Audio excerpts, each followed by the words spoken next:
धाकड़ खबर, बेखौफसमा बेबाक अंदाज। धाकड़ खबर में आपका स्वागत है। मैं आपके साथ हूं अकरम रईस खान। ज़कात फाउंडेशन ऑफ इंडिया एक बड़ा नाम, एक ऐसा नाम जो ज़कात का पैसा मुसलमानों से लेता है। उसके बाद जो मुसलमानों के पढ़ने वाले बच्चे हैं, खासकर जो यूपीएससी की तैयारी करने वाले बच्चे हैं, उन पर उस पैसे को खर्च करता है।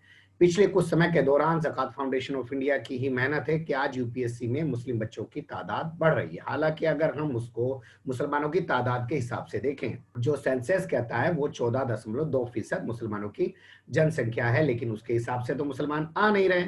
महज 5 या 4% मुसलमान ही यूपीएससी में अभी आ पा रहे हैं। लेकिन फिर भी बवाल मचा दिया एक न्यूज चैनल ने।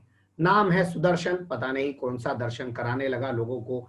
शुरुआत तो उसने की कि मैं जामिया के जिहादियों का जो है खुलासा करूंगा, वो कैसे यूपीएससी में घुस रहे हैं, आपके जिले में आईएएस आईपीएस बनकर डीएम एसएसपी का चार्ज संभालने जा रहे हैं। लेकिन मामला जब कोर्ट में पहुंचा तो वो जिक्र करने लगा ज़कात फाउंडेशन ऑफ इंडिया का। तो यहाँ एक सवाल पैदा होता है कि जो वो कह रहा है कि Zakat foundation of India Zakir Hussain और तमाम जितने भी आतंकी संगठन है उनसे फंडिंग लेता है, क्या ये सही है? और ये आरोप लगने के बाद ज़कात फाउंडेशन ऑफ इंडिया उस चैनल के खिलाफ क्या एक्शन लेने जा रहा है? तो इन्हीं दोनों सवालात के आसपास अपनी पूरी बातचीत को रखने की कोशिश करेंगे। हमारे साथ जो है जूम के जरिए जुड़ रहे हैं ज़कात फाउंडेशन ऑफ इंडिया के चेयरमैन डॉक्टर सैयद जफर महमूद साहब। बहुत शुक्रिया सर वक्त निकालने के लिए। Thank you. मेरा पहला सवाल ये है कि जिस तरीके का सुदर्शन टीवी वाले ने हंगामा मचाया अपने बिंदास बोल के अंदर, वो दिखाया कि आप लोगों को जाकिर हुसैन से फंडिंग हो रही है, आतंकी संगठनों से फंडिंग हो रही है, ये जो उसके दावे हैं इसमें कितना दम है? एक तो बात आपको मैं अर्ज कर दूं कि ज़कात फाउंडेशन ऑफ इंडिया 2001 में as a registered trust, charitable registered trust के तौर पर रजिस्टर हुआ था। काम तो हम 1997 से कर रहे थे, लेकिन बाकायदा रजिस्टर वो 2001 में हो गया था। उसके बाद ही उसको इनकम टैक्स एक्ट के सेक्शन 12A और 80G में रिकॉग्निशन मिला, और उसके बाद उसकी इसी दौरान FCRA का भी रजिस्ट्रेशन मिला, और वो हर 5 साल के बाद छानबीन के बाद रिन्यू होता रहा, और अभी भी चल रहे हैं दोनों रजिस्ट्रेशन। और हर साल उसके अंदर रिटर्न दाखिल होते हैं, फाइनेंस मिनिस्ट्री में भी, इनकम टैक्स डिपार्टमेंट में, और होम मिनिस्ट्री में भी, जहां उन रिटर्न की छानबीन होती है और वो एक्सेप्ट किए जाते हैं। और उसके अगर कोई प्रॉब्लम आती तो वो बताते, लेकिन वो कोई हुई नहीं, ऐसे एक्सेप्ट किए जाते हैं। और FCRA के जो रिटर्न्स हैं वो तो वेबसाइट पर होम मिनिस्ट्री भी डाल देता है उसके अंदर भी। तो ये इतनी सब जो कंप्लायंसेस हैं, जितनी भी गवर्नमेंट ऑफ इंडिया की कंप्लायंसेस हैं जो ज़रूरी हैं, स्टैट्यूटरी कंप्लायंसेस हैं, वो सारी जो हैं वो होती। तो जाहिर है फिर वो हमको बताते। लेकिन ज़कात फाउंडेशन ऑफ इंडिया को गवर्नमेंट ऑफ इंडिया की तरफ से कभी कोई इशारा भी नहीं मिला, ना कोई लेटर मिला, कुछ नहीं कि कोई भी डोनर जो है उसका उसमें कोई प्रॉब्लम है। पहली बात तो ये होगी। दूसरी बात ये कि जो total funding Zakat foundation of India की जब से रजिस्टर हुई है एज ए ट्रस्ट के तौर पर, अब से आज तक जो टोटल फंडिंग हुई है उसमें से 90% से ज़्यादा फंडिंग इंडिया के अंदर, इंडिया में ही, इंडिया के बैंकों के जरिए हुई है। 90% से ज़्यादा। 10% से कम फंडिंग जो है वो इंडिया के बाहर, बेसिकली जो नॉन रेजिडेंट इंडियंस हैं, NRI, प्रवासी भारतीय, उनको एक सहूलत प्रोवाइड करने के लिए कि अगर उन्हें अपनी चैरिटी देनी है ज़कात फाउंडेशन ऑफ इंडिया को, तो वो अपने यहाँ जो टैक्स है उसमें भी बचत कर सकें, और यहाँ पर गवर्नमेंट ऑफ इंडिया कानून के हिसाब से जो तरीका है FCRA के थ्रू वो आ जाए, और उसका जो वो फॉरेन एक्सचेंज कंपोनेंट है वो गवर्नमेंट ऑफ इंडिया को मिलता रहता है, क्योंकि बाहर से सारी funding reserve bank of India और शेड्यूल बैंक के थ्रू रूट होती भी तभी आती है। तीसरी चीज़ ये है कि ये जो 10% कंपोनेंट है बाहर से आने वाला, उस 10% में भी ज़्यादा बड़ा कंपोनेंट, आधे से ज़्यादा कंपोनेंट NRIs का है, ठीक है, और बहुत छोटा सा कंपोनेंट ऐसा है 4% से कुछ कम, पूरी फंडिंग का 4% से कुछ कम, बहुत मामूली हुआ, इनसिग्निफिकेंट, वो 4 डोनर्स से आया है, जिनके बारे में ये सवाल उठाए गए हैं, भ्रम पैदा करने की कोशिश की गई है कि उनका कोई टेरर लिंक है वगैरह वगैरह। तो उसमें भी वो बिल्कुल सिरे से बात बिल्कुल ही गलत है जी। मसलन ये कि कहीं ये कह दिया गया कि साहब फला जो डोनर आपका है ना, चाहे चाहे उससे कितना ही छोटा अमाउंट एक ही बार आया, लेकिन फला जो डोनर है उसका उसकी में जो डायरेक्टर हैं वो फला कंपनी में भी डायरेक्टर हैं या फला चैरिटी में भी डायरेक्टर हैं, और फला जो चैरिटी है वो उस चैरिटी के एक दो लोग जो हैं वो फला तीसरी उसमें डायरेक्टर हैं, और तीसरी वाली जो है उसके अंदर कोई एक दो लोग का नाम आया है कहीं कोई किसी अखबार के अंदर कि शायद वो लोग कहीं जुड़े हुए हों किसी लिंक से। तो ये ऐसा है, मैट्रिक्स एक है ABCD की, है ना, कि ए को ने बी को ए को बी से कोई फंडिंग मिली, बी की सी के साथ कुछ उठना बैठना है, सी जो है वो डी के साथ कभी मिला था, और डी जो है वो उसके बारे में कोई कह रहा है कि हाँ साहब वो कहीं टेरर से लिंक हो सकता है, लिहाजा ए को गोली मारो फौरन। ये जो है ना, ये अजीब सी, इसमें कोई वो नहीं। बहरहाल सुप्रीम कोर्ट के सामने जो है उस सारी सदाकत हमने खुद आगे बढ़ करके, सुप्रीम कोर्ट ने हमसे कहा नहीं था, सुप्रीम कोर्ट ने ज़कात फाउंडेशन ऑफ इंडिया से कुछ भी नहीं कहा था, कभी नहीं कहा कि आप इसके अंदर शामिल हों, लेकिन ज़कात फाउंडेशन ऑफ इंडिया के जो वकील हैं संजय हेगड़े साहब जनाब, उन्होंने खुद एक हमारा वॉचिंग ब्रीफ ले करके और सुप्रीम कोर्ट के सामने कहा मेरे पास वॉचिंग ब्रीफ है, और दूसरे हैं हमारे मृगांक प्रभाकर जी, तो वो इन दोनों ने जाकर सुप्रीम कोर्ट से, जो सीनियर काउंसिल है वही बोलते हैं, तो उन्होंने कहा कि हमारे पास वॉचिंग ब्रीफ है, लेकिन चूंकि जो ये रेस्पोंडेंट हैं सुदर्शन वाले, इन्होंने अपने एफिडेविट में बहुत सी बातें ज़कात फाउंडेशन के ताल्लुक से लिखी हैं, इस वजह से ज़रूरी है कि हम उसको कंट्रोवर्ट करें, तो आप हमें उसके अंदर इजाज़त दीजिए। तो वो इजाज़त मिल गई, तो वो हमने आज पूरा डिटेल एप्लीकेशन वगैरह वहाँ दाखिल कर दी है, और उसमें किसी तरह की कोई सदाकत नहीं है, 100% गलत बयानी टोटल है, भ्रम पैदा करने की कोशिश है। आपने बताया कि कोर्ट पहुंच गए और कोर्ट में तमाम चीजें रख रहे हैं, जबकि कोर्ट ने कोई नोटिस जारी नहीं किया, ना ही आप लोगों से कोई जवाब तलब किया। तो मुझे लगता है आपसे जवाब तलब करने से पहले कोर्ट शायद पूछती केंद्र सरकार से, वित्त मंत्रालय से, RBI से कि भाई ये ट्रस्ट है, इसको लेकर अगर कोई ऐसी चीज कोर्ट ने कहा कि, कोर्ट ने इसका उल्टा कहा, ये मैं आपको अर्ज करूँ, कोर्ट ने ये कहा कि साहब हम यहाँ पर किसी NGO की छानबीन करने के लिए बैठे ही नहीं है, वो हमारा मुद्दा है ही नहीं।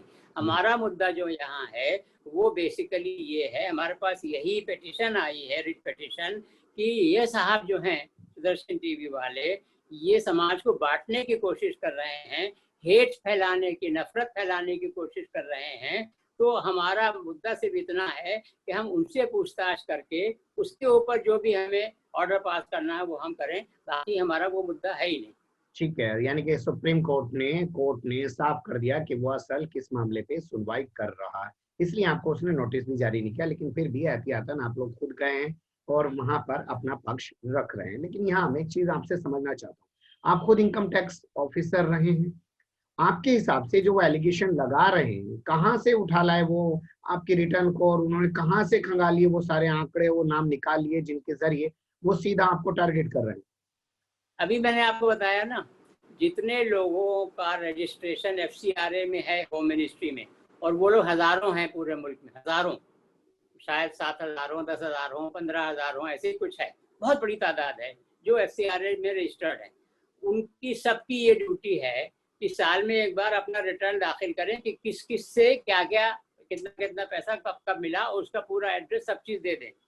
तो वो सब लोग देते हैं, तो वो सारे लोगों के सारे रिटर्न्स होम मिनिस्ट्री वाले अपनी वेबसाइट के ऊपर डाल देते हैं, ऑटोमेटिकली वो प्रोसेस है, वो ऐसे ही होता है। तो उसमें आप सोचिए 10-12 हज़ार में इन साहब को सिर्फ ज़कात फाउंडेशन ऑफ इंडिया नज़र आई, जिसके बारे में वो क्यों नज़र आई मैं आपको वो भी थोड़ा सा आपको गोश्तगुजार कर देता हूँ कि मैंने आपसे अभी कहा कि इनफॉर्मली हमने 1997 में काम शुरू कर दिया था, रजिस्टर हुए हम as a charity, as a charitable trust 2001 में, लेकिन 1997 से 2007 तक 10 साल तक हम खाली अनाथालय चलाते रहे, विधवाओं की मदद करते रहे, गरीब बच्चों की शादियां हैं, स्कॉलरशिप है बच्चों के लिए, गरीब मरीजों का इलाज वगैरह, ये सब चीज़ें जब तक हम खाली करते रहे, इससे आगे हम नहीं बढ़े, तो फिर इनको कोई प्रॉब्लम नहीं थी। लेकिन जब जस्टिस सच्चर कमेटी ने ये कह दिया कि मुसलमान जो है वो हर फील्ड में, सोशल, इकोनॉमिक, एजुकेशनल, सबसे पीछे हैं, और उसकी बुनियादी वजह ये है कि वो मुल्क की गवर्नेंस में, हुक्मरानी में प्रोपोर्शनेटली रिप्रेजेंटेड नहीं है।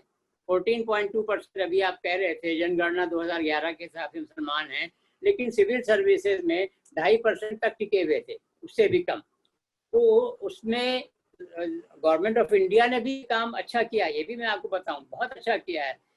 कोई भी गवर्नमेंट हो, प्रेजेंट गवर्नमेंट ने भी बहुत अच्छा काम किया है। उन्होंने क्या किया कि आर्टिकल 15 और 16 जो है कॉन्स्टिट्यूशन का, उस हिसाब से उनकी ये ड्यूटी है कि जो समाज के वीकर सेक्शंस हैं, जो कमज़ोर तबके हैं, उनको आइडेंटिफाई करके, उनको उठा करके नेशनल मेन स्ट्रीम तक लाने के लिए जो स्कीम वगैरह बनानी चाहिए वो बनाते हैं। वो उस स्कीम के तहत ही मिनिस्ट्री ऑफ माइनॉरिटी अफेयर्स बनी, और सारी माइनॉरिटीज, नॉट ओनली मुस्लिम, और बहुत से स्कॉलरशिप वगैरह, सिविल सर्विसेज के लिए भी स्कॉलरशिप दिए गए।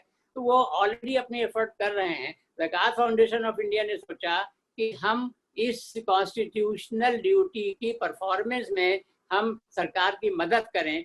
हमने भी 2007 से ये काम शुरू कर दिया, लेकिन 2007 से ये काम शुरू किया बहुत सिस्टमैटिकली। अच्छा, हम कोचिंग नहीं देते, हम तो खाली बच्चों को सेलेक्ट करके जो बेहतरीन कोचिंग इंस्टीट्यूट से दाखिल कर देते हैं, उसकी 90% फीस हम देते हैं, 10% बच्चा देता है। ये स्कीम है, सब्सिडाइज हॉस्टल में रेजिडेंस है दिल्ली में। तो जब उसके रिजल्ट आने लगे 2-3-4 साल के बाद, और उसमें ये हुआ कि हाँ सिलेक्शन होने लगे, तब इनको प्रॉब्लम हुई। इन्होंने सोचा लाओ अब ज़कात फाउंडेशन ऑफ इंडिया में कोई खराबी निकालने की कोशिश करें। ये हुआ है असल मसला। अभी हाल फिलहाल में भी हमने खबर की थी, उसमें भी इस साल निकल के आया था कि सबसे ज्यादा मुस्लिम बच्चे जो हैं वो ज़कात फाउंडेशन ऑफ इंडिया से ही सिलेक्ट हुए हैं। लेकिन एक सवाल यहाँ ये भी पैदा होता है सर, जब इन्होंने अपने प्रोग्राम का, जिसका बिंदास पोल नाम रखा था, उसका जब टीजर लॉन्च किया था, तो उसमें कहा था कि हम जामिया के जिहादियों का जिक्र करेंगे जो आपके जिले में डीएम और एसएसपी बन के पहुंचने वाले हैं। तो ज़कात फाउंडेशन ऑफ इंडिया कहाँ से आ गया उसमें?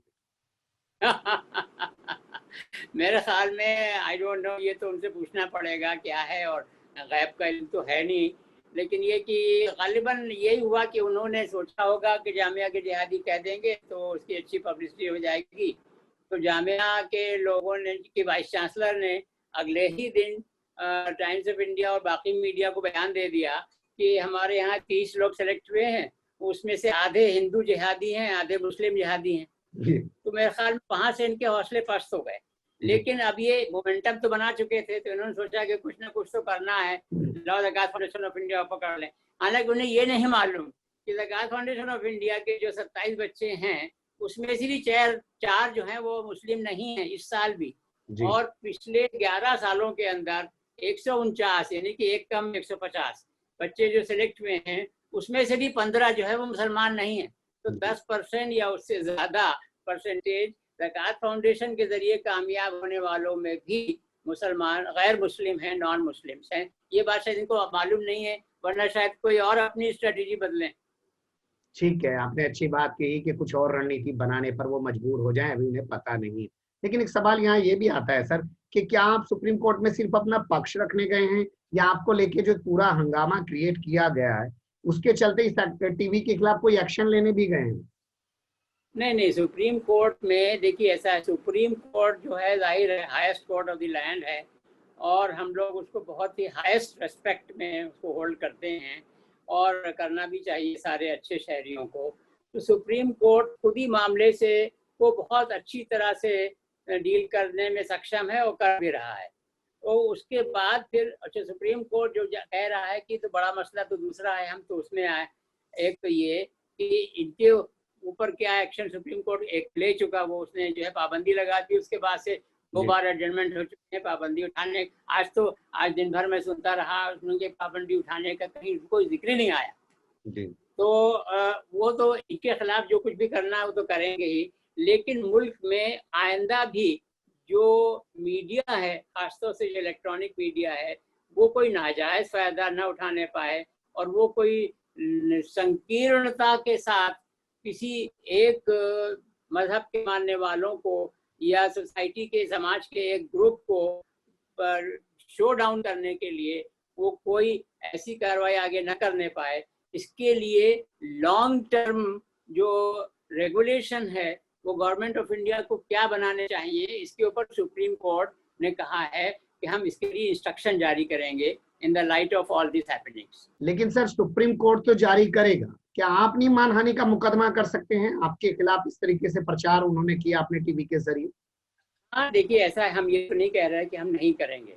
एक बार सुप्रीम कोर्ट में मामला निपट जाए जो भी हो रहा है, ताकि अभी तो चूंकि मामला सब जुडिस है, इस वजह से कुछ नहीं हो सकता।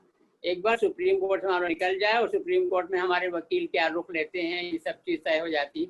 उसके बाद फिर हमारे यहाँ जो इंटरनल कमिटी है, जो बोर्ड ऑफ ट्रस्टीज है और उनकी कमिटीज, हमारे लॉयर्स, सब लोग इसमें लगे हैं, उस पर गौर व फौज कर रहे हैं। और जैसा जब जरूरत होगी in the interest of the nation, तो वैसा करेंगे इंशाल्लाह। मैं बड़े पैमाने पर थोड़ा चीजों को समझना चाहता हूं। आप खुद सच्चर कमेटी का हिस्सा रहे हैं, ज़कात फाउंडेशन ऑफ इंडिया से निकल के थोड़ा आगे बढ़ते हैं।